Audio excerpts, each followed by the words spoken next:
يقبل خطايا المشركين. یہ بات اس بات کے بیان میں کہ امام مشرکین کے ہدایہ قبول کرے یا نہ کرے. حدثنا ابو توبة الربيع بن نافع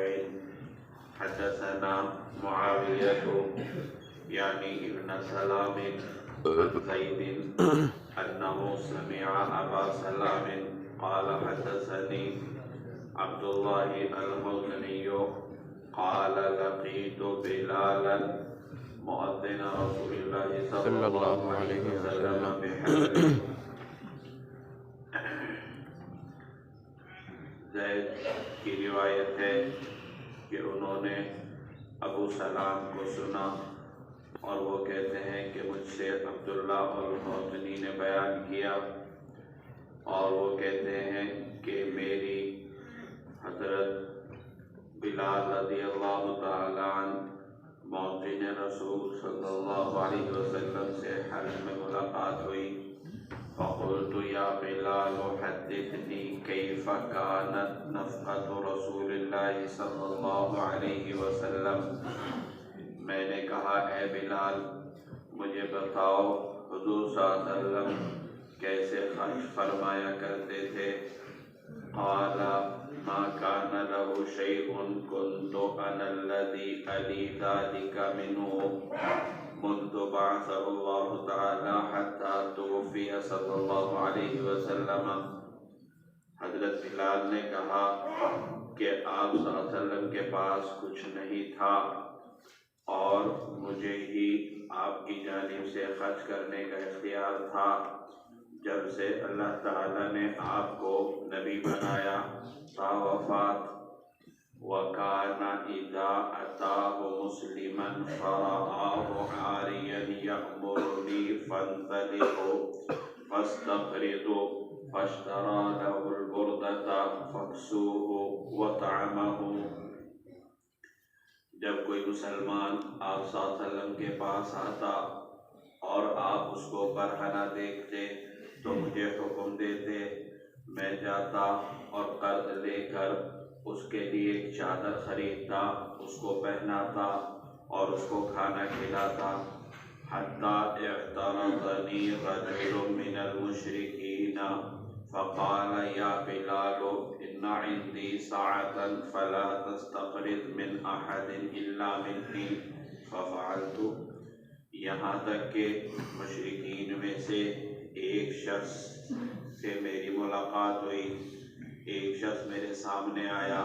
کہنے لگا اے بلال میرے پاس مال ہے بس میرے علاوہ کسی سے قرض مت لینا. ففعلت, چنانچہ میں نے ایسا ہی کیا. فلما ان كان ذات يوم توضأت ثم قمت لأؤذن بالصلاة. پھر ایک دن جب میں نے وضو کی اور میں اذان دینے کے لیے کھڑا ہوا. فإذا المشرك قد أقبل في عصابة من التجار. تو وہ مشرک تاجروں کے ایک گروہ کو لے کر آیا. فلما ان رآنی, جب اس نے مجھے دیکھا, قال یا حبشی, کہنے لگا اے حبشی. قلت یا لباہ, میں نے کہا حاضر ہوں. یا لباہ یہ لبیکہ کی طرح غائب کی ضمیر کے ساتھ بھی استعمال ہوتا ہے. جیسے لبیکہ کے معنی حاضر ہوں کے ہے تو لباہ کے معنی بھی حاضر ہوں کے ہے. فتجہمنی, اس نے مجھے بہت برا بھلا کہا, میرے ساتھ سختی کی. وقال لی قولا غلیظا, اور مجھے برا بھلا کہا. وقال لی اتدری کم بینک و بین شمیری, کہنے لگا تجھے پتا ہے کہ تیرے اور مہینے کے درمیان کتنا وقت باقی ہے. قال قلت قریب, میں نے کہا کہ قریب ہی ہے.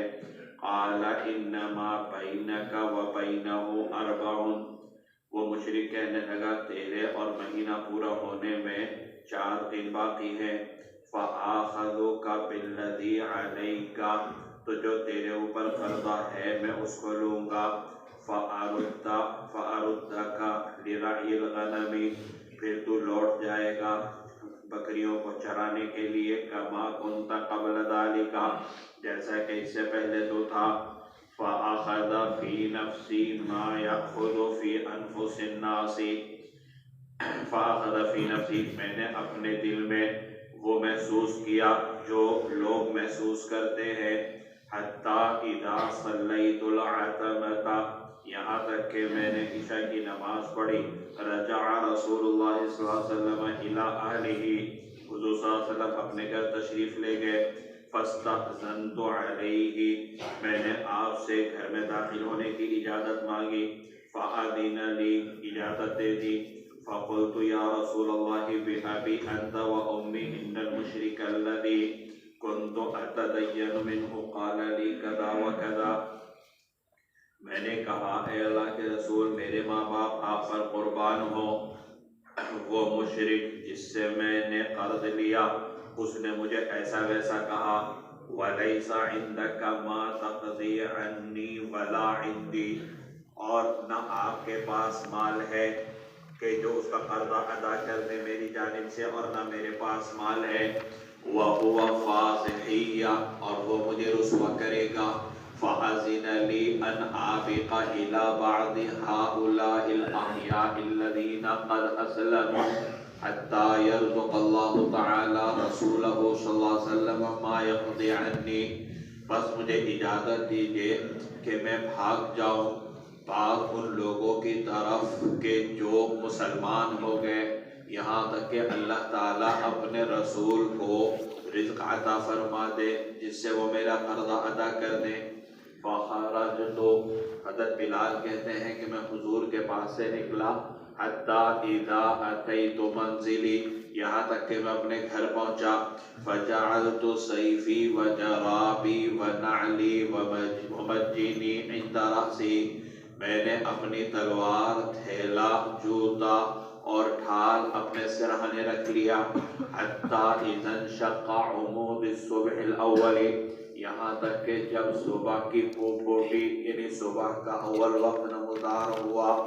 اردت ان اطلق میں نے جانے کا ارادہ کیا فَإِذَا إِنسَانٌ يَسْعَى يَدْعُو يَا بِلَالُ أَجِبْ رسول اللہ صلی اللہ علیہ وسلم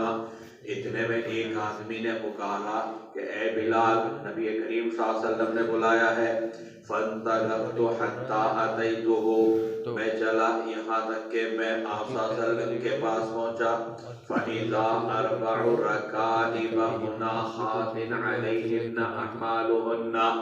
تو اتنے میں دیکھا کہ 4 اوٹنیاں ہیں سامان سے لدی ہوئی فاستأذنت میں نے حضور سے گھر میں داخل ہونے کی اجازت مانگی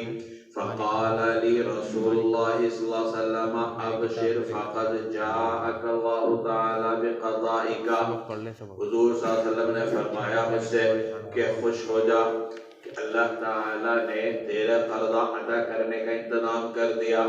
ثم قال پھر فرمایا أَلَمْ تَرَ الرَّكَائِبَ الْمُنَاخَاتِ الْأَرْبَعِ کیا تو نے 4 سامان سے لدی ہوئی اوٹنیاں نہیں دیکھی فقلت بلا میں نے کہا جی ہاں دیکھی ہیں فقال إِنَّ لَكَ رِقَابُهُنَّ وَمَا عَلَيْهِنَّ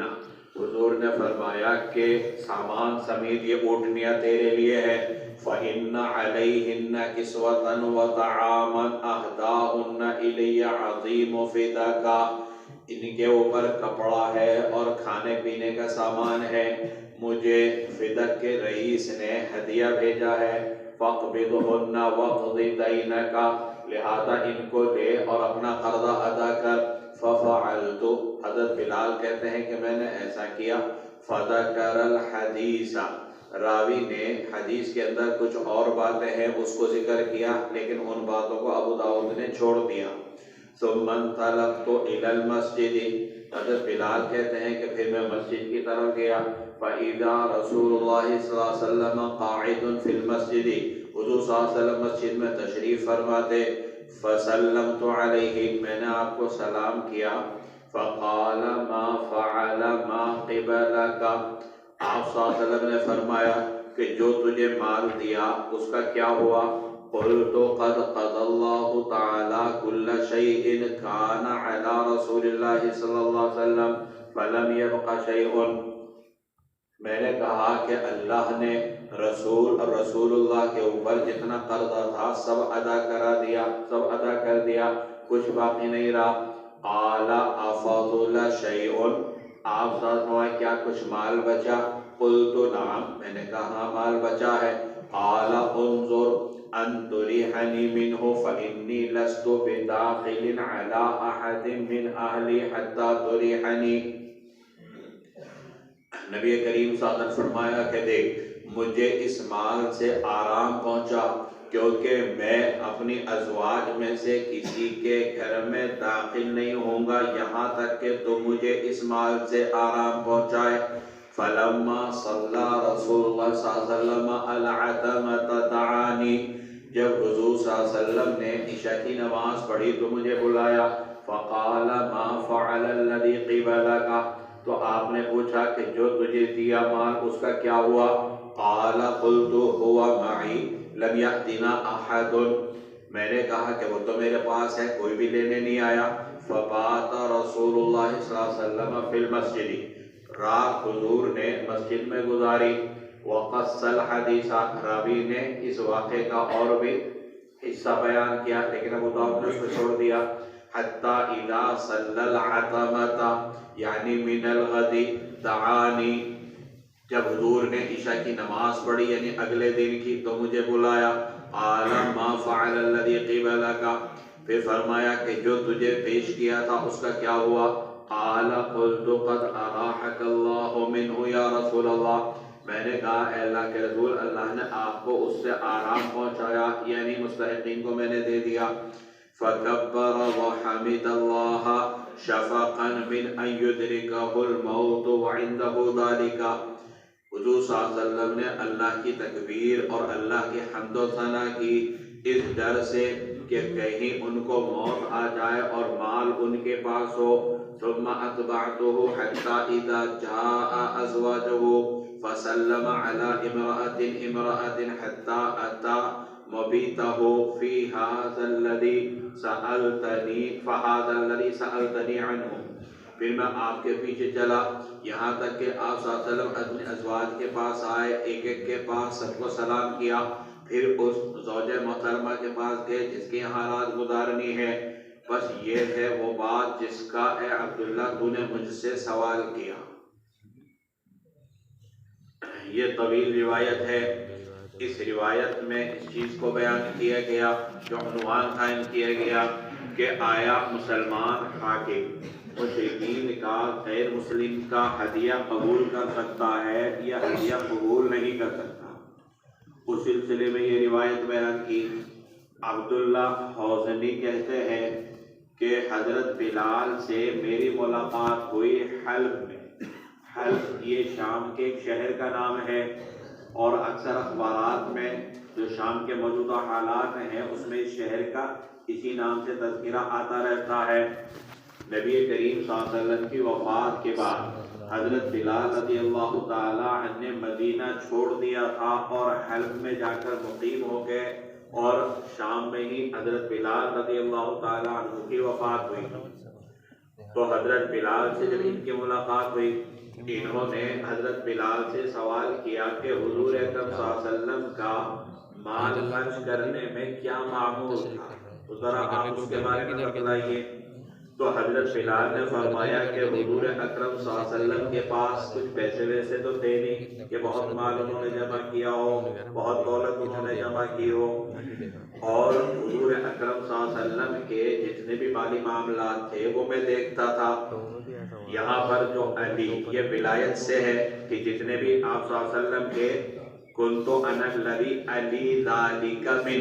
یہ ولایت سے ہے کہ میں اس کا متولی تھا, میں اس کا ذمہ دار تھا, میں اس کی نگرانی کرتا تھا,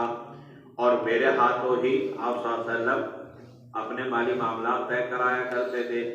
چنانچہ بیان کیا کہ جب سے اللہ نے آپ کو نبی بنایا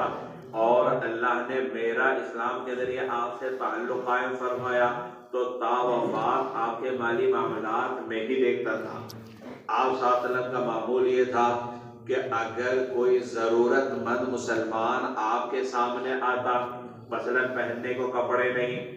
تو آپ صلی اللہ علیہ وسلم مجھے حکم فرماتے، اب آپ کے پاس تو پیسہ تھا نہیں کہ اس میں سے خرچ کیا جائے، اس کے لیے کپڑوں کا اور کھانے پینے کا انتظام کیا جائے، تو حضرت بلال کسی سے قرض لیتے حضور کی طرف سے اور پھر اس آدمی کی ضرورت کو پورا کرتے۔ اگر اس کو پہننے کی ضرورت ہے تو کپڑے کا انتظام کرتے، کھانے پینے کا ضرورت مند ہے تو کھانے پینے کا انتظام کرتے۔ یہاں جو بیان کیا اس سے مراد کوئی خاص واقع نہیں، بلکہ آپ صلی اللہ علیہ وسلم کا عام معمول بیان کیا گیا کہ جو بھی ضرورت مند آپ کے سامنے آتا تو آپ مجھے حکم دیتے کہ بھئی اس کے لیے کوئی انتظام کرو، چنانچہ میں قرض لیتا اور قرض لے کر اس کی ضرورت کو پورا کیا کرتا اور پھر آپ صلی اللہ علیہ وسلم اپنے قرض کو ادا فرمایا کرتے۔ چنانچہ حضرت بلال کہتے ہیں کہ ایک مرتبہ ایک مشرک مجھے ملا اور وہ کہنے لگا کہ تم لوگوں سے قرضہ لیتے ہو، میرے پاس بہت مال ہے، میرے پاس قرضہ لینے کے لیے آ جایا کرو، کسی اور کے پاس نہ جایا کرو۔ چنانچہ حضرت بلال رضی اللہ تعالیٰ عنہ کو جب بھی ضرورت ہوتی تو اس سے قرض لے لیا کرتے تھے۔ اب ایک دن ایسا ہوا کہ یہ تاجروں کی ایک جماعت کے ساتھ حضرت بلال رضی اللہ تعالیٰ عنہ کے پاس آتا ہے، کیونکہ یہ مسلمانوں سے بے انتہا دشمنی رکھتا تھا، تو اس نے سوچا کہ ایک مسلمان کو رسوا کرنے کا بہت اچھا موقع ہے۔ چنانچہ حضرت بلال کے پاس آ کر کہتا ہے کہ تمہیں معلوم ہے کہ تم نے مجھ سے جو قرض لیا تھا، قرض کی ادائیگی کا ٹائم آ رہا ہے؟ حضرت بلال نے کہا کہ ہاں ابھی چند دن باقی ہے، ٹائم قریب ہے۔ اب اس نے کہا صرف 4 دن رہ گئے، اور یاد رکھو کہ اگر ان 4 دنوں میں ادا نہیں کیا تو میں ایسا کر دوں گا اور ویسا کر دوں گا، اور تمہیں میں پکڑ لوں گا، تمہیں غلام جیسے پہلے تھے ایسے غلام بنا لوں گا، اور جیسے پہلے بکریاں چرایا کرتے تھے ایسے ہی بکریاں چراؤ گے، یعنی جو منہ میں آیا بکریاں۔ اب ظاہر سی بات ہے کہ ایک شریف آدمی کو کوئی آدمی دوسرے لوگوں کے سامنے ایک بھری جماعت کے اندر اس طرح کے الفاظ کہتا ہے تو طبعی طور کے اوپر دل میں ایک گھٹن محسوس کرتا ہے۔ چنانچہ اسی کو بیان کیا کہ جیسے ایک عام آدمی ایسے موقع پر کچھ محسوس کرتا ہے تو مجھے بھی اس کا احساس ہوا کہ یہ خامخواہی کی کری کری سنا گیا، حالانکہ ابھی تو قرض کی ادائیگی کا ٹائم پورا بھی نہیں ہوا، اگر 4 ہی دن باقی ہے، اگر ٹائم گزر جاتا نہ ادا کیا جاتا تب تو اس کا سنانا سمجھ میں آتا ہے، لیکن یہاں تو ابھی ٹائم بھی پورا نہیں ہوا۔ غرض یہ کہ حضرت بلال رضی اللہ تعالی عنہ اس کی باتوں سے رنجیدہ ہوئے اور حضور اکرم عشاء کی نماز کے بعد حضور اکرم صلی اللہ علیہ وسلم کے پاس پہنچے، آپ سے گھر میں داخل ہونے کی اجازت مانگی، آپ نے اجازت دی تو پھر پورا واقعہ انہوں نے بیان کیا اور یہ کہا کہ یا رسول اللہ، نہ تو آپ کے پاس ابھی اتنا مال موجود ہے کہ اس کا قرضہ فوراً ہی ادا کر دیں، ٹھیک ہے ابھی 4-5 دن کا وقت باقی ہے، لیکن ایسے آدمی کو تو فوراً اس کا قرضے کے طور پر جو لیا منہ پہ مار دینا چاہیے، تو ابھی نہ آپ کے پاس انتظام ہے اور نہ میرے پاس کوئی انتظام ہے، اور اب وہ دوبارہ ملے گا تو پھر مجھے رسوا کرے گا۔ فاضحیہ، فاضح اس میں فاعل کا صیغہ ہے، یا مضاف یا کے ساتھ جو ہے یا متکلم کے ساتھ اضافت کی گئی کہ آئندہ مجھے پھر رسوا کرے گا، تو کیا آپ مجھے اجازت دیجئے کہ میں مدینہ چھوڑ کر مدینہ کے اطراف میں جو مسلمان رہتے ہیں مختلف بستیوں میں وہاں بھاگ کر چلا جاؤں، تاکہ جب تک پیسوں کا اور اس کی قرض کی ادائیگی کا انتظام نہ ہو میں چھپا رہوں،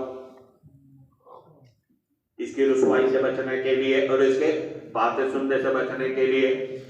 نبی کریم صلی اللہ علیہ وسلم نے اس کا کوئی جواب نہیں دیا، جیسا کہ باب کے اندر جو آخری روایت آ رہی ہے اس میں اس کا تذکرہ ہے کہ حضور صلی اللہ علیہ وسلم خاموش رہے، اور حضرت بلال کہتے ہیں کہ یہ مجھے برا بھی لگا، آپ نے تسلی کی کوئی بات نہیں کی، کسی روایت میں تو نہیں، لیکن اس بات کی جو آخری روایت ہے، چھوٹی چھوٹی روایت ہے، اس کے اندر اس کا تذکرہ ہے۔ غرض یہ کہ حضرت بلال رضی اللہ تعالی عنہ اپنے گھر آ گئے، اور جو کہ یہ رات کا وقت تھا تو ارادہ تھا کہ صبح کو نکلوں گا، لیکن بیگ پہلے سے تیار کر لیا، تلوار، ڈھال، خفین اور چمڑے کا تھیلا یا اور بھی چھوٹی موٹی ضرورت کی چیز ہوگی تو وہ انہوں نے اپنے سرانے رکھ لی کہ صبح ہوگی اور یہ تھیلا اٹھا کر چل پڑوں گا۔ جب صبح کا وقت ہوا، ابتدائی وقت بالکل، تو ایک شخص ان کو بلانے کے لیے آ گیا کہ حضور صلی اللہ علیہ وسلم نے بلایا۔ جب یہ وہاں پہنچے تو انہوں نے دیکھا کہ آپ صلی اللہ علیہ وسلم کے گھر کے باہر 4 اونٹنیاں سامان سمیت موجود ہیں، یعنی ان پر سامان لدا ہوا۔ غرض یہ کہ یہ اجازت لے کر گھر میں پہنچے تو آپ صلی اللہ علیہ وسلم نے فرمایا کہ خوش ہو جاؤ، اللہ تبارک و تعالیٰ نے قرض ادا کرنے کا انتظام کر دیا،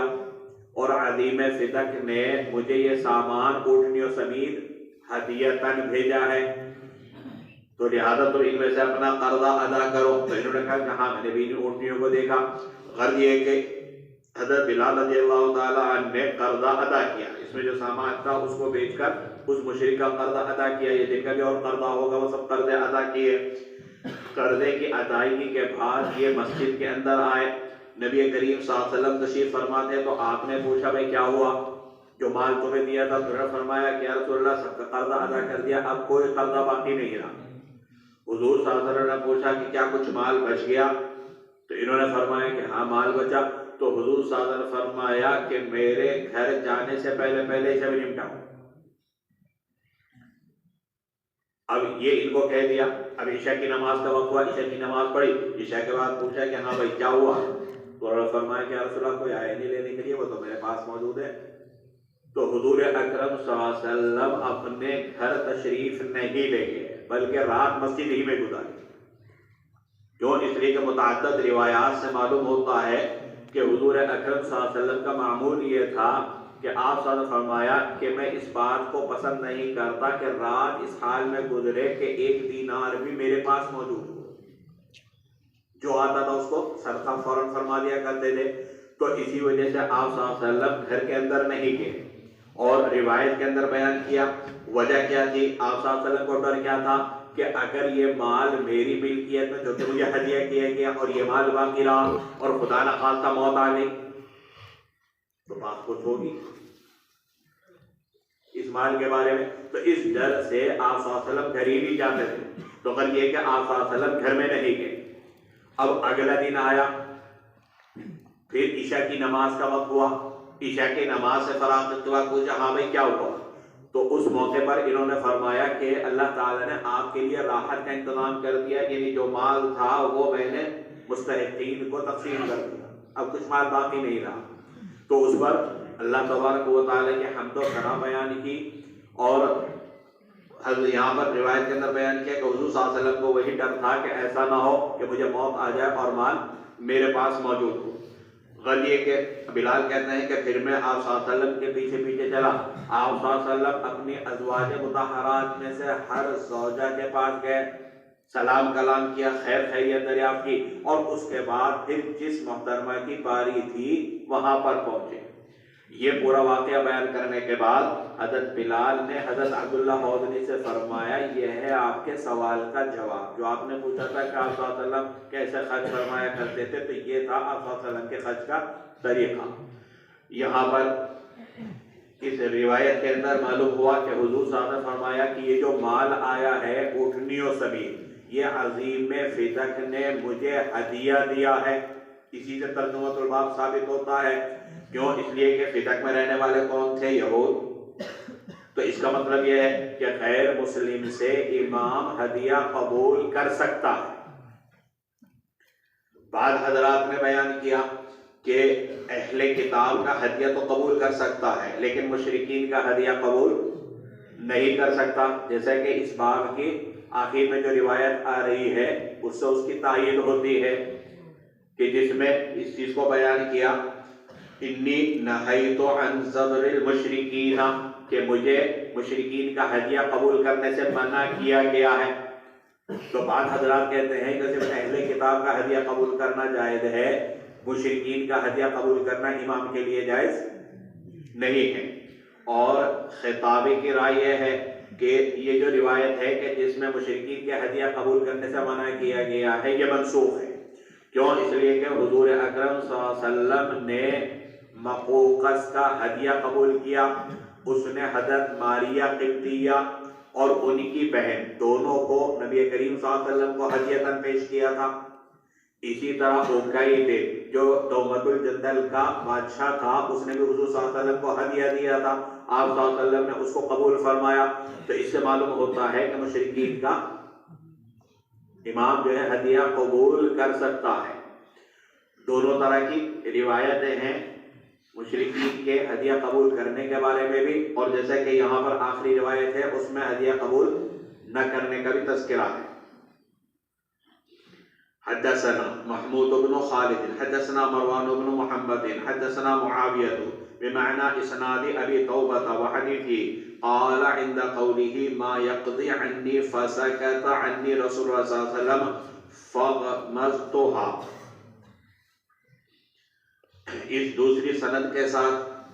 ما یقضی عنی کے بعد ان الفاظ کا اضافہ ہے فسکت عنی رسول اللہ صلی اللہ علیہ وسلم، بس حضور صلی اللہ علیہ وسلم میرے بارے میں خاموش رہے، فاغتمزتها، یہ بات مجھے ناپسند ہوئی۔